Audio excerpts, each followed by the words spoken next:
There is something about apple season and the smell of baking apples that reminds us that autumn is here. This easy apple cobbler is made with fresh apples and basic pantry ingredients. This recipe was given to me by our host at a bed and breakfast in New Hampshire. To make this old-fashioned apple cobbler, you need basic pantry ingredients.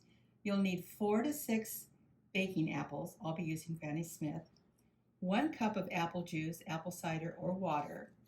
1/3 of a cup of brown sugar, 1 tablespoon of cornstarch, 1 tablespoon of lemon juice, 1 teaspoon of vanilla, 1 tablespoon of butter, 1 teaspoon of cinnamon, 1 teaspoon of pumpkin pie spice, 1/2 teaspoon of nutmeg, and 1/4 teaspoon of salt.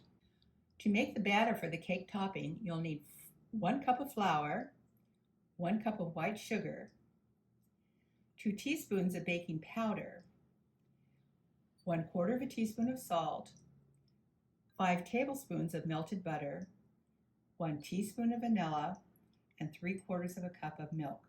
So your first step is really to prepare your apples, and I'm using Granny Smith apples. And I like to start by cutting them in half, and then I cut them in quarters. And these have to be cored and peeled, but I find it's easier to work with the quartered pieces. And now I'll show you a great little trick for taking out the core. With the apple laying flat on its side, just take your knife at an angle and just cut out the core. Once your apples are cored, it's just a matter of peeling them. So once you have your apples nicely peeled and cored, it's just a matter of cutting them into chunks, not slices. For this old-fashioned cobbler, we just use chunks of apple. Start into a saucepan. I'm adding 1/3 of a cup of brown sugar, all my spices, about 3/4 of a cup of my apple juice. I'll be using the remaining apple juice for my cornstarch slurry, and my vanilla.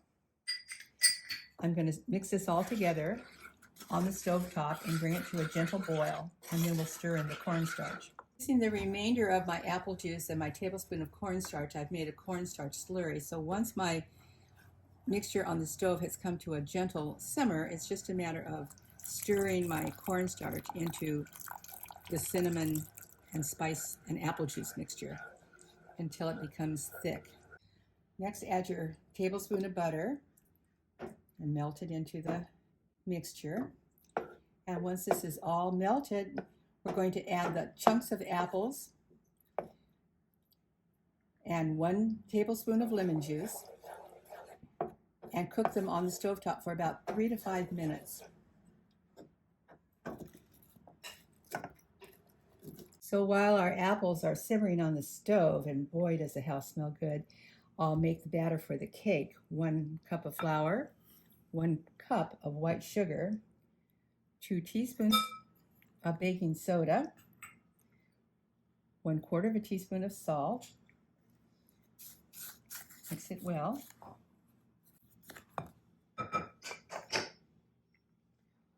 1 teaspoon of vanilla, 3/4 of a cup of milk, and 5 tablespoons of melted butter. And just using a wooden spoon, bring this all together to make a nice spreadable cake topping. Mix it thoroughly, but don't worry about getting all the lumps out. Into my prepared baking dish, I'm adding our apples and all the delicious syrup. And we'll top this with our cake batter. Then it will go into our preheated 350-degree oven for 45 minutes. Simply pour your cake batter over the top. And using a spatula, when you're finished, just spread it around the edges to cover the apples. We'll do a light sprinkling of cinnamon over the top of this, and it's ready for the oven. Our cobbler has been in the oven for 45 minutes, and now it needs to just cool for about 15 to 20 minutes before we can serve it. I'll never forget that sunny and bright autumn day when my husband and I spent the morning in an apple orchard picking bags and bags of fresh apples. The host and I then spent the next day making this apple cobbler. Talk about the ultimate New England autumn experience. This recipe always reminds me of that wonderful moment in time and will always be a family favorite.